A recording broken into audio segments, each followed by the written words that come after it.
दोस्तों स्वागत है आपका हमारे यूट्यूब चैनल पर। आज की इस वीडियो में करेंगे मैथ के क्वेश्चंस जो कि आपके एग्ज़ाम के लिए इम्पोर्टेंट है। तो वीडियो शुरू करने से पहले आप लोगों से एक बात कहना चाहूँगा कि जिन दोस्तों ने चैनल को सब्सक्राइब नहीं किया तो प्लीज़ चैनल को सब्सक्राइब कर लीजिएगा और पास में जो बेल आइकन होता है उसको भी ज़रूर दबा लें। चलिए शुरू करते हैं। गाइस क्वेश्चन कहता है दो संख्याओं का अनुपात है 15:11, मतलब 15:11। यदि उनका उच्चतम समापवर्तक 13 है, मतलब उच्चतम समापवर्तक क्या होता है? मासा कितना है? 13। या कह सकते हैं एचसीएफ। एचसीएफ कितना है? 13। आगे कहता है तो संख्याएं ज्ञात करनी है। तो दो संख्याएं कौन कौन सी हैं? 15 हैं और 11 हैं। इसको 15x मान लेंगे, इसको 11x मान लेंगे, क्योंकि हमें संख्याएं निकालनी है। और x क्या है? 13। x की वैल्यू यहाँ पे पुट कर देंगे। तो 15 × 13 और ये हो जाएगा 11 × 13। तो मल्टीप्लाई करने पर आपका क्या आ जाएगा? 195 आ जाएगा और दूसरा आ जाएगा 143। तो option D is right answer. 195 143 यही आपका आंसर हो जाएगा। अगला क्वेश्चन है। अगला क्वेश्चन आपका बनता है यदि पी रेशियो क्यू जो है 7:8, क्यू रेशियो आर है 12:7, तो पी रेशियो आर की वैल्यू निकाल ली। तो सिंपल सा क्वेश्चन है। देखिए पी रेशियो क्यू की वैल्यू क्या है? 7:8। इसको ऐसे लिख सकते हैं P upon Q is equal to 7/8, क्योंकि रेशियो का मतलब ही होता है बटे। और ये हो गया एक समीकरण। दूसरा क्या है? क्यू रेशियो आर जो कि है 12:7। इसको क्यू अपान आर लिख दें जो कि हो जाएगा 12/7। इसको समीकरण 2 मान लें। अब समीकरण 1 और 2 का मल्टीप्लाई कर देंगे, मतलब पी अपान क्यू इंटू आगे क्या है? पी अपान क्यू है और ये है क्यू अपान आर। इसका मल्टीप्लाई कर दिया तो आगे क्या हो जाएगा? आगे जो हो जाएगा 7/8 इंटू 12/7। तो 7 से 7 कट जाएगा। तो देखिए यहाँ से आपका क्यू से क्यू कट गया, तो पी अपान आर कितना बचा? 12/8। या कह सकते हैं P ratio R is equal to 12:8। तो यही आपका आंसर हो जाएगा। तो 12:8 हो गया। इसको थोड़ा सा सिंपल और बनाने के लिए क्या करेंगे? 2 का डिवाइड कर देंगे, सॉरी 4 से डिवाइड कर देंगे। तो 3 आपका 2 आ जाएगा। 3:2। तो option D is right answer. 3:2 आपका आंसर हो जाएगा। चलिए अगला क्वेश्चन करते हैं। आपका अगला क्वेश्चन है, देख लेते हैं क्वेश्चन क्या कहता है। क्वेश्चन कहता है यदि x प्लस वाई कितना है? x plus 2y is equal to है 8 और एक्स वाई इजकल टू क्या है? 6। तो हमें वैल्यू निकालनी है x cube plus 8y cube. तो देखिए गाइस एक्स क्यूब और 8y क्यूब ये बनाने के लिए हमने पहले समीकरण का क्यूब करना होगा। इसको पहला समीकरण, इसको दूसरा समीकरण मान लेते हैं। तो पहले समीकरण का क्यूब करेंगे तो तो ये हो जाएगा x plus 2y cube is equal to 8 का क्यूब। तो ये हो जाएगा आपका X cube plus 8y cube plus 3ab। A कितना है? x इंटू 2y और कोष्टक के अंदर क्या हो जाएगा? x प्लस 2y और इज इक्वल टू किसके बराबर आ जाएगा? 64 के, सॉरी 512 के बराबर आ जाएगा। अब हम लोग यहाँ से इसकी वैल्यू निकाल सकते हैं। कलर को चेंज कर लेते हैं जिससे कि आपको समझ में आ जाए। इसकी वैल्यू आप निकाल सकते हैं। तो कैसे निकालेंगे? तो ये तो हो जाएगा आपका X cube plus 8y cube plus आगे है 3x इंटू 2y। तो गाइस देखिए x और y ये दो हैं, इसकी वैल्यू क्या है? 6। तो क्योंकि मल्टीप्लाई में है तो आपका डायरेक्ट लिख देते हैं। तो आगे क्या है? 3 और 2 ये 6 है और 6 का 6 में मल्टीप्लाई करेंगे तो आपका आ जाएगा 36। और कोष्टक के अंदर क्या है? x plus 2y। तो x प्लस 2y की वैल्यू क्या है? 8। तो इसका मल्टीप्लाई 8 में हो जाएगा इज इक्वल टू 512 के बराबर हो जाएगा ये। अब हम लोग 36 का अगर 8 में मल्टीप्लाई करते हैं तो 288 आता है। अब सिंपल सा है गाइस, तो ये निकल आएगी X cube plus 8y cube is equal to 512 minus 288। Minus 288 क्यों हुआ? क्योंकि 36 में 8 का मल्टीप्लाई किया और पक्षांतर कर दिया 512 तक। तो 512 से अगर 288 घटाते हैं तो आपका क्या मिलता है? 224। तो option C is right answer. चलिए अगला क्वेश्चन करते हैं। इस क्वेश्चन गाइस हम लोग कर लेते हैं। तो क्वेश्चन क्या कहता है आपका वो देख लेते हैं। इसको इधर कर देते हैं। क्वेश्चन कहता है यदि किसी भिन्न के हर में 3 जोड़ा जाए।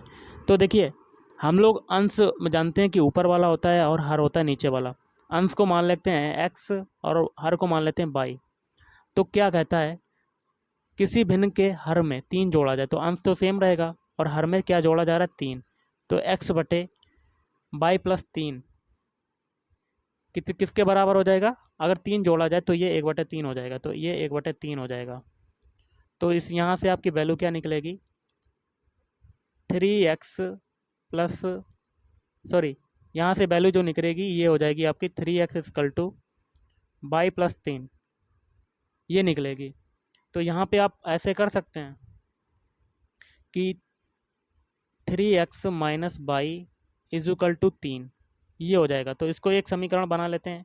अब दूसरे आगे क्या कहता है यदि उसके अंश में 4 जोड़ा जाए। तो अंश क्या है आपका x तो 4 जोड़ेंगे और बटे में क्या है y। तो वो किसके बराबर हो जाएगा 3/4 के बराबर 3/4।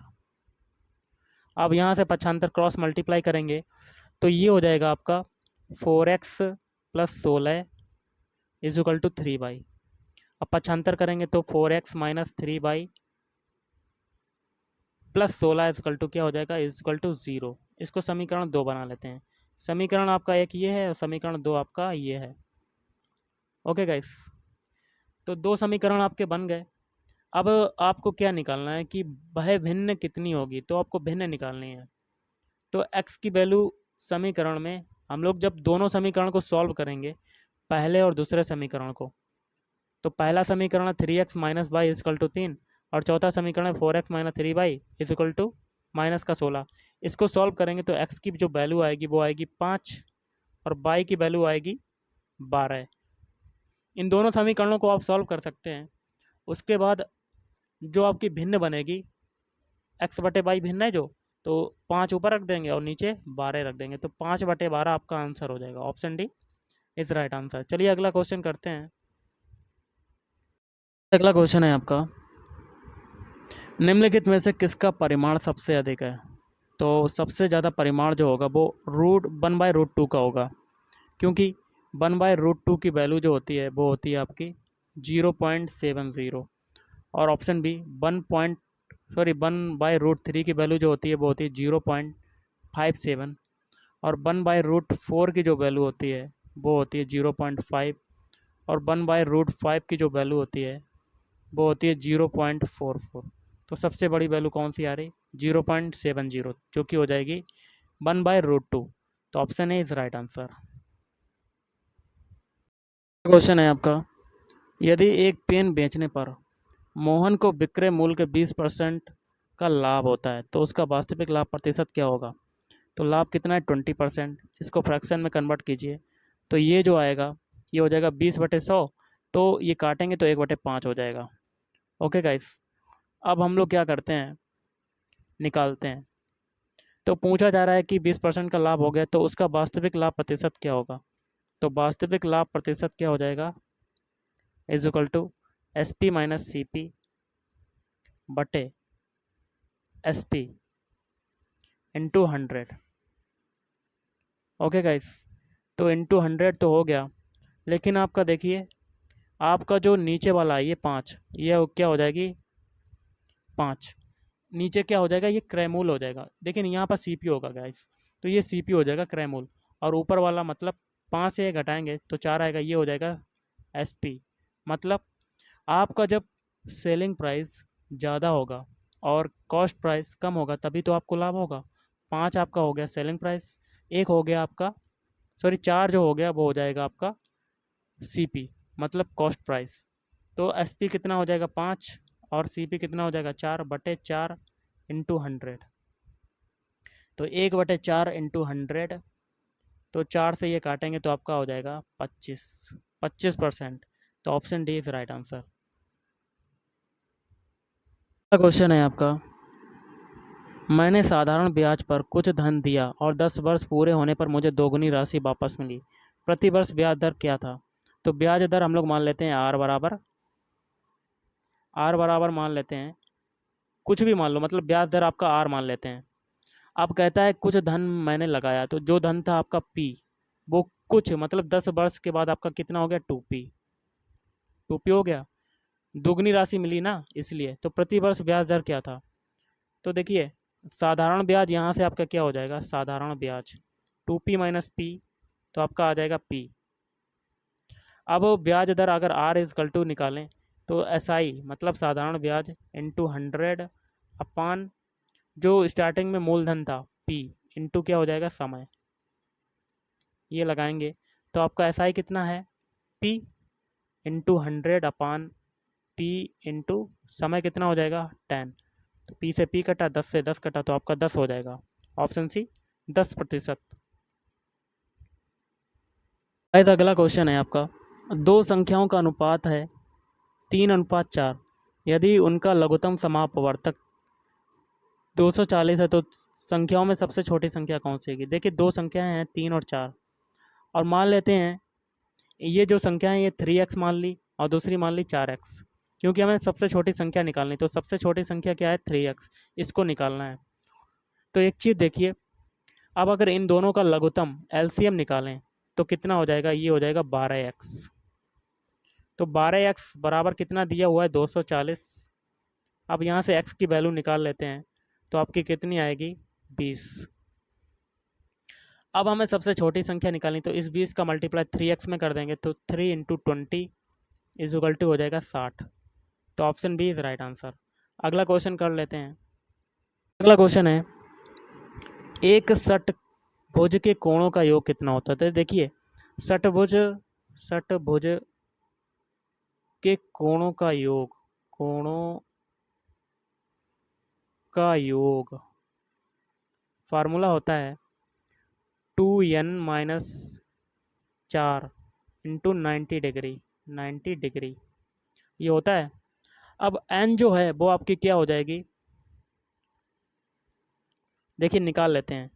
षटभुज मतलब n की वैल्यू आ गई आपकी 6, षटभुज की बात हो रही है तो n कितनी भुजाएं होंगी, 6। तो वैल्यू पुट कर देते हैं, तो 2 into 6 minus 4 into 90 degree, 90 degree. अब यहाँ से वैल्यू निकालते हैं, तो 12 माइनस 4 ये हो जाएगा, ये 90 डिग्री हो जाएगा। तो 8 इंटू 90, 8 का मल्टीप्लाई अगर 90 में करते हैं, 90 में करते हैं, तो आपकी वैल्यू जो आएगी भाई आपका आंसर हो जाएगा। तो कितना आएगा, 720।